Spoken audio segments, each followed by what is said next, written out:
ஒரு முக்கியமான கேள்வியோட இந்த காணொளியை நான் ஆரம்பிக்கிறேன். அது என்னன்னு சொன்னா, இலங்கையில இன்றைய திகதியில வடக்கு கிழக்கில் இருக்கிற மக்களுடைய எண்ணிக்கை எவ்வளவு? சனத்தொகை எவ்வளவு? இந்த எண்ணிக்கை எவ்வளோன்னு சொல்லி யாருக்காவது தெரியுமா?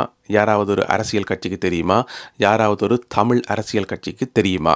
ஏன்னு சொன்னால் தமிழ் மக்களுக்காக அரசியல் செய்கிறோம் என்று சொல்லி கொண்டு நிறைய அரசியல் கட்சிகள் இருக்குது. 25, 30, 40 என்று சொல்லி அரசியல் கட்சிகள் இருக்குது. அந்த அரசியல் கட்சிகள் ஒவ்வொன்றுமே தங்களுக்குள்ள ஒற்றுமை இல்லாமல் அடிபட்டு கொண்டிருக்கணும். நீதிமன்றத்தில் போய் நிற்கணும். இதெல்லாமே எங்களுக்கு தெரிஞ்ச விஷயம். தாராளமாக போய் நீதிமன்றத்தில் நிற்கட்டும், பிரச்சனையே இல்லை.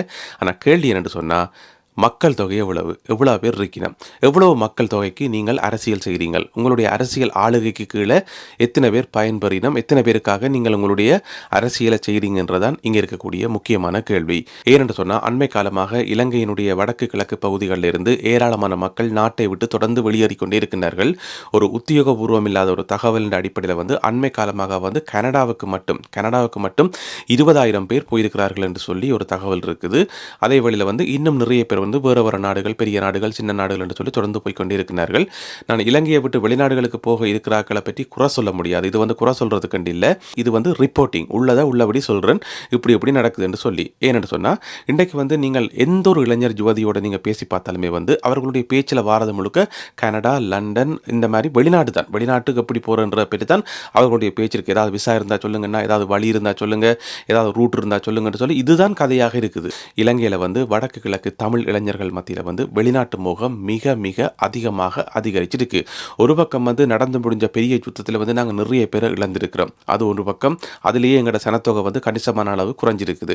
அதுக்கு பிறகு பார்த்தீங்கன்னு சொன்னால், குடும்ப தலைவர்கள் இல்லாத விதவைகள் இருக்கிற காரணத்தால் ஒரு சனத்தொகை பெருகிறதுக்கோ குடும்பம் விருத்தியாகிறதுக்கோ வாய்ப்புகள் குறைவாக இருக்குது. அது இன்னும் ஒரு பக்கம் பிரச்சனை. அதுக்கு பிறகு பார்த்தீங்கன்னு சொன்னால், கல்யாணம் கட்டி குடும்பமாக வாழ்கிற ஆட்கள் கூட ஒரு பிள்ளை 2 பிள்ளை தான் மேக்சிமம். ஒவ்வொரு குடும்பத்திலையும் ஒரு பிள்ளை அல்லது 2 பிள்ளை தான். அதிலேயும் நாங்கள் குறை சொல்ல முடியாது. என்னென்னு சொன்னால், நாட்டினுடைய பொருளாதாரம் அப்படி, அந்த குடும்பத்தினுடைய சூழ்நிலை அப்படி, அது அவர்களுடைய விருப்பம். இருந்தாலுமே கூட இந்த காரணங்கள் எல்லாத்தாலேயும் எங்களுடைய சனத்தொகை குறைஞ்சொண்டு போகுது. நாளுக்கு நாள் எங்களுடைய சனத்தொகை சுருங்கி கொண்டு போகுதுன்றதான் மறக்க முடியாத உண்மை.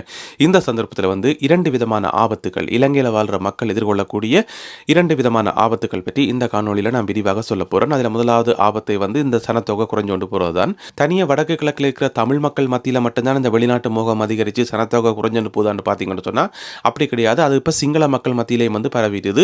ஏராளமான சிங்களவர்களும் நாட்டை விட்டு தொடர்ந்து வெளியேறி கொண்டு தான் இருக்கிறார்கள். எப்படி நாட்டை விட்டு வெளியில் போகலாம் என்று தான் சிந்திச்சு கொண்டிருக்கிறார்கள். அவர்கள் மத்தியிலேயும் இந்த வெளிநாட்டு மோகம் அதிகரிச்சிருக்குது. அதுக்கு மிக முக்கியமான காரணம் 2 காரணம் இருக்குது. ஒன்று இலங்கையில் இருக்கக்கூடிய பொருளாதார சூழ்நிலை, அது முதலாவது காரணம். 2வது இலங்கை அரசாங்கம் இலங்கை மக்களுக்கு இலங்கை நாடு மீதான ஒரு பற்றை உருவாக்குறதுக்கு தவறிட்டுது. அது சிங்கள மக்களுக்கு ஒரு மாதிரியும் தமிழ் மக்களுக்கு இன்னும் ஒரு மாதிரியும் இந்த பிரச்சனை இருக்குது. ஏன்னு சொன்னால், லஞ்சம், ஊழல், பொருளாதார பிரச்சனை என்று சொல்லி இந்த மாதிரி பிரச்சனைகளை அரசாங்கம் திரும்ப கொடுத்துட்டு இருக்கும்போது அங்கே நாட்டில் வாழணும்னு சொல்லி யாருக்குமே தோணாது. அதனால தான் சிங்கள மக்கள் இடம் போயிடும். மற்ற பக்கம் தமிழ் மக்களாகிய எங்களுடைய பிரச்சனையை பார்த்தீங்கன்னு சொன்னால், எங்களை சரிசமமாக நடத்தையில், எங்களை நாட்டின் சமமான குடிமக்களாக நடத்துறையில், சிங்கள மக்களுக்கு ஒரு பார்வை, தமிழ் மக்களுக்கு ஒரு பார்வைன்னு சொல்லி நடத்துகிறபடியால் அந்த ஏற்றத்தாழ்வு காரணமாக அந்த நாட்டில் இருக்கவே எங்களுக்கு தோணையில்ன்றது இயல்பான ஒரு விஷயம். என்ன ஒரு நாட்டில் சரிசமமாக நடத்தாட்டி அந்த நாட்டில் எனக்கு பற்று வராது. இது சாதாரணமான ஒரு விஷயம். இது முழுக்க முழுக்க இலங்கை அரசாங்கத்தினுடைய தவறு தான். இன்றைக்கு தமிழ் மக்களுக்கு அந்த தீர்வு கொடுக்குறோம், இந்த தீர்வு கொடுக்குறோம் என்று சொல்லி காலத்தை இழுத்தடிச்சு இருக்கிறாங்களே தவிர எந்த விதமான தீர்வுமே கொடுக்கல. அப்போ எந்த ஒரு தீர்வுமே இல்லாத போது யாருக்குமே நாட்டில் இருக்கணும் என்று தோணாது. நாட்டை விட்டு வெளியில் போயிட்டு வேறு எங்கேயாவது அமைதியாக வாழணும் தான் தோணும். எனவே நாட்டை விட்டு வெளியில் போகிற மக்களை நாங்கள் குறை சொல்லவும் முடியாது, அதை நாங்கள் தடுக்கவும் முடியாது. அவர்களுடைய உணர்வுகளை நாங்கள் புரிஞ்சு கொள்ளணும். என்று சொன்னால், ஒரு நாட்டில் சரிசமமாக நடத்தப்படாட்டி ஒரு பாதுகாப்பு, ஒரு நம்பிக்கை, எதிர்காலத்தை குறித்த ஒரு நம்பிக்கை எதுவுமே இல்லாத போது யாருமே நாட்டை விட்டு வெளியேறத்தான் செய்வினம். அதுதான் இப்போ வடக்கு கிழக்கில் நடந்து கொண்டிருக்குது. தமிழ் மக்களுடைய எண்ணிக்கை தொடர்ந்து குறைஞ்சொண்டு போகிறது இலங்கை அரசாங்கத்துக்கு ஒரு வகையில் சந்தோஷம்தான்.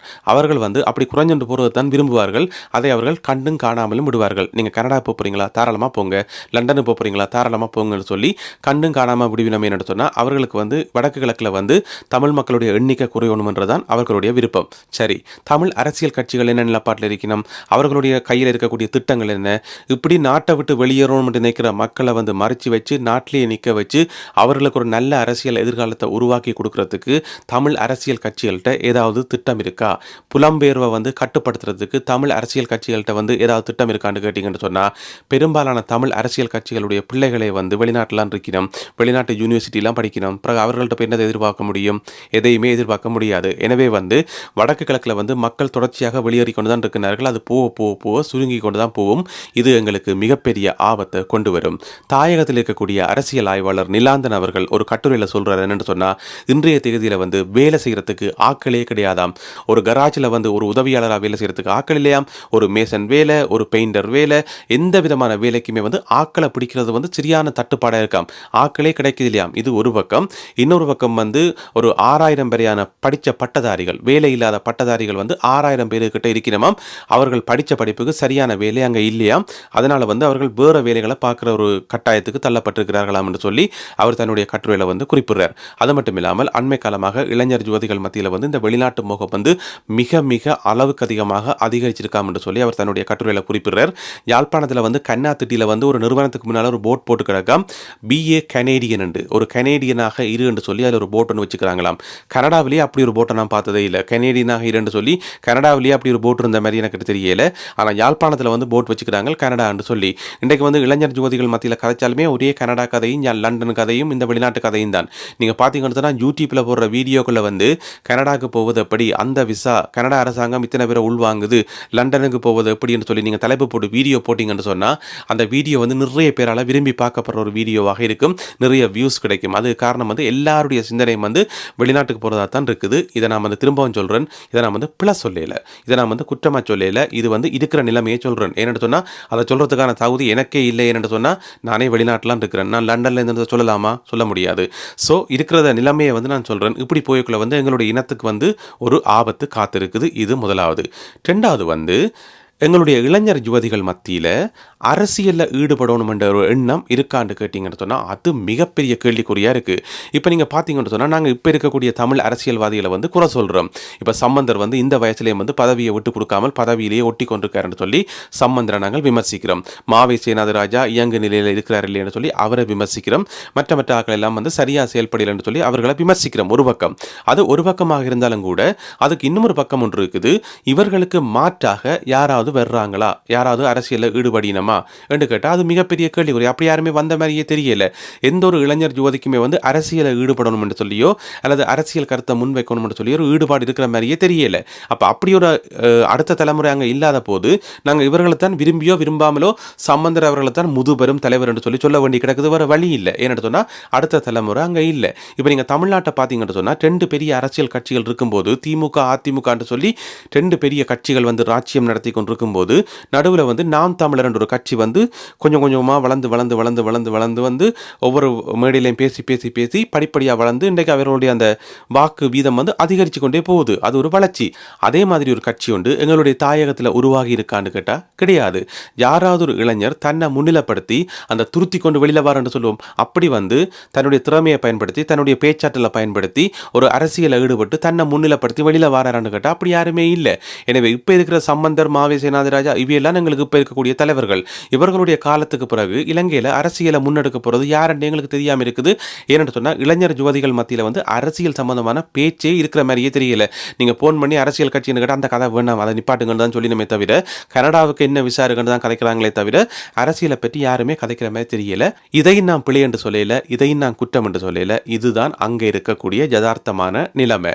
எனவே இப்போ இருக்கக்கூடிய தமிழ் அரசியல்வாதிகளுடைய காலங்களுக்கு பிறகு இலங்கையில் அரசியலில் ஈடுபடக்கூடிய ஒரு தமிழ் அரசியல் கட்சி, தமிழ் அரசியல் தலைவர் யாராவது இருக்கணுமான்னு கேட்டால் அது மிகப்பெரிய கேள்விக்குறி. எனவே இது எங்களுடைய இனம் எதிர்கொள்கிற அடுத்த பெரிய ஆபத்து. ஏற்கனவே சனத்தொகை குறைஞ்ச போது பிறகு வந்து அரசியலை முன்னெடுக்கிறதுக்கு சரியான ஒரு தலைமத்துவம் இல்லை. அப்படி இருக்கும்போது எங்களுடைய இனத்துக்கு வந்து அது இன்னும் ஆபத்தை தான் கொண்டு வரும். இந்த ஆபத்திலிருந்து எப்படி நாங்கள் எங்களுடைய மக்களை காப்பாற்ற போகிறோம், எங்களுடைய இருப்பை வந்து வடக்கு கிழக்கில் வந்து எப்படி நாங்கள் தொடர்ந்தும் தக்க வைக்க போகிறோம், இதுக்கு வந்து எங்களுடைய அரசியல் கட்சிகள்கிட்ட ஏதாவது ஒரு திட்ட வரைவு இருக்கா? இன்னும் ஒரு முக்கியமான விஷயம், இப்படி நாட்டை விட்டு வெளியேறது வந்து தனியாக தமிழ் மக்கள் மட்டும் இல்லை, சிங்கள மக்களும் தான். ஆக மொத்தத்தில் வந்து அந்த இலங்கை தீவில் இருக்கணும், அங்கே வாழணும்ன்ற எண்ணம் வந்து யாருக்குமே இருக்கிற மாதிரியே தெரியல. எங்களுடைய அடுத்த தலைமுறைக்கு வந்து இருக்கிற மாதிரியே தெரியல.